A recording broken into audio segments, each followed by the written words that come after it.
মসজিদে নামাজরত ছোট ভাইকে কুপিয়ে হত্যা করল বড় ভাই। আমরা আবার গোপালগঞ্জে যাব। গোপালগঞ্জে হামলার ঘটনা নির্বাচন পেছানোর নতুন ষড়যন্ত্র, বললেন ফারুক।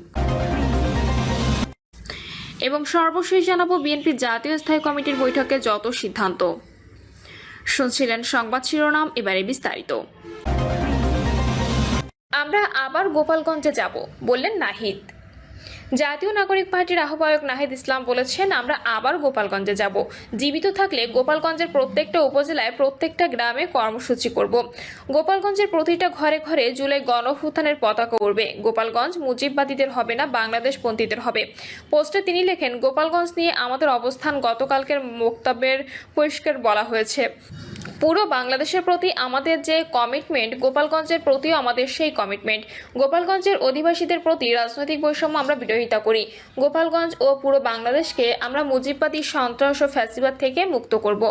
আওয়ামী লীগ যুগের পর যুগ ধরে গোপালগঞ্জে মানুষের জীবনকে বিপন্ন করেছে, মুক্তিযুদ্ধকে কলুষিত করেছে এবং সনাতন ধর্মাবলম্বীদের সঙ্গে বেইনসাফি করেছে। আমরা বলেছি, আমরা এই পরিস্থিতির পরিবর্তন ঘটাবো। আমরা যুদ্ধের আহ্বান নিয়ে যাইনি। আমাদের পূর্ব ঘোষিত শান্তিপূর্ণ কর্মসূচি ছিল। মুজিববাদী সন্ত্রাসীরা পরিকল্পিতভাবে হত্যার উদ্দেশ্যে সশস্ত্র হামলা চালায় আমাদের উপর, যেরকমটা জুলাই গণঅভ্যুত্থানেও হয়েছিল। আওয়ামী লীগ সবসময় একটা গৃহযুদ্ধ পরিস্থিতি তৈরি করতে চায়। গণঅভ্যুত্থানে আওয়ামী লীগের এত হত্যাযজ্ঞের পরও 5ই আগস্টের পরে অনেকে রিফাইন্ড আওয়ামী লীগ আনতে চেয়েছিল। তাদের মনে রাখা উচিত, আওয়ামী লীগ কোনো রাজনৈতিক দল নয়, আর এটা একটা সন্ত্রাসবাদী সংগঠন। তিনি আরও লেখেন, 5ই আগস্টের পরে আমরা বহুবার বলছি, আমরা আইনি ও বিচারিক প্রক্রিয়ায় জুলাই গণহত্যার বিচার চাই। কিন্তু ছাত্রলীগ ও আওয়ামী লীগের লোকদের ব্যাপকভাবে গ্রেপ্তার করা হয় না। গ্রেপ্তার হলেও কোর্টে জামিন নিচ্ছে, থানা থেকে পালিয়ে যাচ্ছে। প্রশাসনের বিভিন্ন স্তরে ঘাপটি মেরে আছে ফ্যাসিবাদের দোসর এবং দুর্নীতিবাজ কর্মকর্তা, যাদেরকে টাকা দিয়ে কিনে ফেলা যায়। নিষিদ্ধ সংগঠন ছাত্রলীগের পুরো বাংলাদেশের বিভিন্ন জায়গায় নেতাকর্মীরা গতকাল গোপালগঞ্জে ছিল। প্রশাসন ও নিরাপত্তা বাহিনী যেভাবে ইনস্ট্রাকশন দিয়েছে, সকালে নাশকতার পরেও সিকিউরিটি ক্লিয়ারেন্স পেয়েই আমরা গোপালগঞ্জ প্রবেশ করেছি। পদযাত্রা করিনি, পথসভা করেছি শুধু। গোপালগঞ্জের বিভিন্ন উপজেলা থেকে আমাদের লোকজনকে আসতে দেওয়া হয়নি। বিভিন্ন জায়গায় বাস আটকে দেওয়া হয়েছে। এরপরেও আমরা শান্তিপূর্ণভাবে পথসভা শেষ করেছি। যাওয়ার পথে সশস্ত্র আক্রমণ চালিয়েছে আওয়ামী সন্ত্রাসীরা। নিরাপত্তাহীনতা যেভাবে ইনস্ট্রাকশন দিয়েছে, আমরা সেভাবে সেখান থেকে বের হয়েছি। কোনো বিচার বহির্ভূত হত্যাকাণ্ডকে সমর্থন করি না, প্রত্যাশা করি না, জানিয়ে তিনি লেখেন, আমরা 4 জনের মৃত্যুর কথা শুনেছি। কোনো বিচার বহির্ভূত হত্যাকাণ্ড আমরা সমর্থন করি না, প্রত্যাশা করি না। সন্ত্রাসীদের বিরুদ্ধে বিচারিক প্রক্রিয়ায় ব্যবস্থা নিতে হবে। প্রশাসন ও গোয়েন্দা সংস্থা যদি সঠিক সময়ে সঠিক পদক্ষেপ নিত, তাহলে এই পরিস্থিতি তৈরি হতো না। এই দায়ভার সরকার ও প্রশাসনকে নিতে হবে। আমরা পুরো ঘটনার সুষ্ঠু তদন্ত, সন্ত্রাসীদের বিচার দাবি করছি। সুনির্দিষ্ট তথ্যের ভিত্তিতে সন্ত্রাসীদের গ্রেপ্তার করতে হবে। শুধু গোপালগঞ্জ নয়, সারা দেশে এই গ্রেপ্তার অভিযান চালাতে হবে।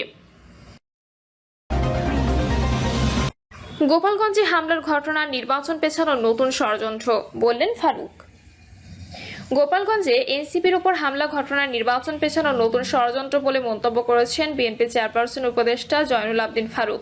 জয়নুল আবদিন ফারুক বলেন, গতকাল গোপালগঞ্জে যে আক্রমণ এবং ন্যাক্কারজনক হত্যাকাণ্ড ঘটেছে, সে আক্রমণ কি বোঝাতে চেয়েছে আমরা জানি না। যখনই লন্ডনে তারেক রহমানের সঙ্গে নির্বাচন নিয়ে আলোচনা হয়েছে, তখন একটি পক্ষ দেশের মধ্যে ষড়যন্ত্র শুরু করেছে। জামাতকে উদ্দেশ্য করে তিনি বলেন, আপনারা বুঝে শুনে কথা বলবেন। অতীতে আপনারা বুঝে শুনে কথা বলেন নাই। 1971 সালে পাকিস্তান হানাদার বাহিনী যখন বাঙালির উপর হামলা করে, তখন কারা আনন্দ মিছিল করেছে, কারা পাকিস্তানের পক্ষে ছিল, তা সবাই জানে। আপনাদের ইতিহাসে জাতি জানে। আপনাদের ইতিহাসে জাতির কাছে প্রকাশ করতে চায় না। আপনারা জাতির কাছে ক্ষমা চান। স্বরাষ্ট্র উপদেষ্টা প্রধান উপদেষ্টার উদ্দেশ্যে তিনি বলেন, গতকালকে গোপালগঞ্জকে কে এনসিপি নেতাদের উপর হামলা করলো? আওয়ামী লীগের আমলে 1 লাখ পুলিশ নিয়োগ হয়েছে।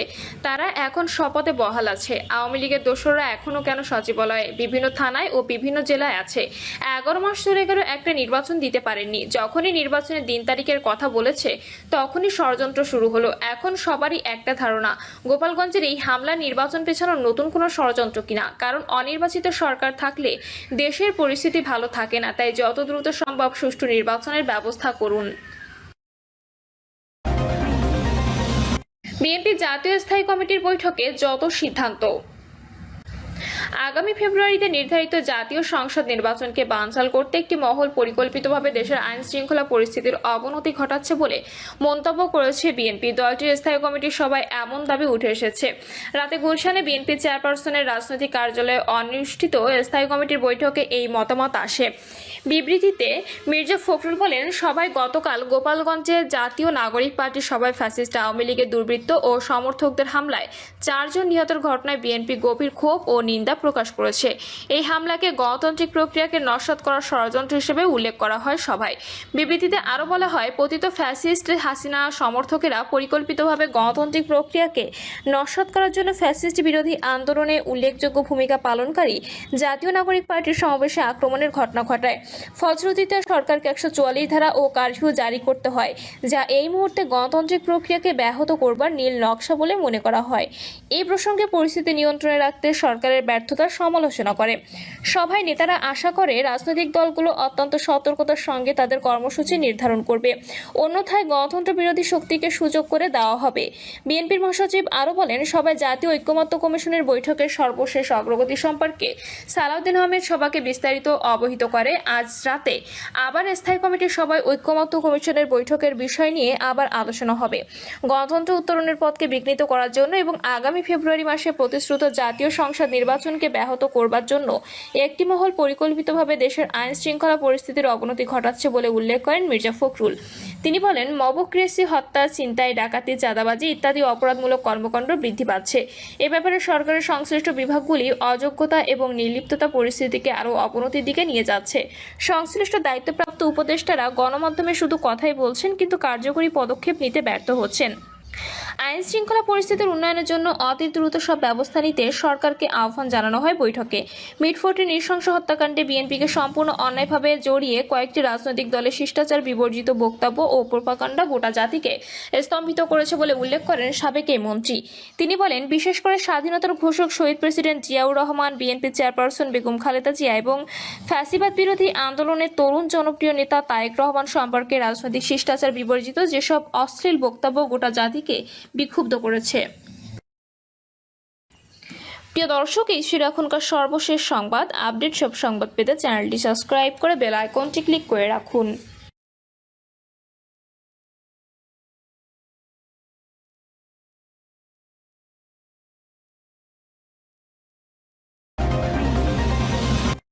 মসজিদে নামাজরত ছোট ভাইকে কুপিয়ে হত্যা করল বড় ভাই। সুনামগঞ্জের বিশম্ভরপুরের জায়গা সংক্রান্ত বিরোধের জেরে বড় ভাইয়ের হাতে ছোট ভাই মজিবুর রহমান খুন হয়েছে। বুধবার রাতে উপজেলার চরগাঁও গ্রামে মসজিদের ভেতরে এই ঘটনা ঘটেছে। তবে ইতোমধ্যে পুলিশ বিশেষ অভিযান পরিচালনা করে বড় ভাই লুৎফুর রহমানকে গ্রেপ্তার করেছে। তারা দুজনেই চরগাঁও গ্রামের কামরুমুন্সির ছেলে। পুলিশ ও স্থানীয় সূত্রে জানা যায়, বিশম্বরপুর উপজেলার চরগাঁও গ্রামের বাসিন্দা লুৎফুর রহমান ও মজিবুর রহমান আপন দুই ভাইয়ের মধ্যে দীর্ঘদিন ধরে বাড়ির জায়গা নিয়ে বিরোধ চলছে। এর জের ধরে বুধবার এশার আজান দিলে বাড়ির পাশে মসজিদের নামাজ পড়তে যান মজিবুর রহমান। তখন নামাজরত অবস্থায় বড় ভাই লুৎফুর রহমান মসজিদে ঢুকে দেশীয় অস্ত্র দিয়ে ছোট ভাই মজিবুর রহমানকে আঘাত করলে মসজিদেই লুটিয়ে পড়েন তিনি। পরে স্থানীয়রা উদ্ধার করে প্রথমে তাকে বিশম্ভরপুর স্বাস্থ্য কমপ্লেক্সে নিয়ে গেলে তার অবস্থা আশঙ্কাজনক অবস্থায় চিকিৎসকরা তাকে সিলেট ওসমানী মেডিকেল হাসপাতালে প্রেরণ করেন। পরে রাতেই চিকিৎসাধীন অবস্থায় তার মৃত্যু হয়। বিশম্বরপুর থানার ভারপ্রাপ্ত কর্মকর্তা মোখলেসুর রহমান বলেন, এই ঘটনায় বিশেষ অভিযান চালিয়ে পুলিশ ঘাতক বড় ভাইকে আটক করেছে। তবে মরদেহ এখন সিলেটে রয়েছে।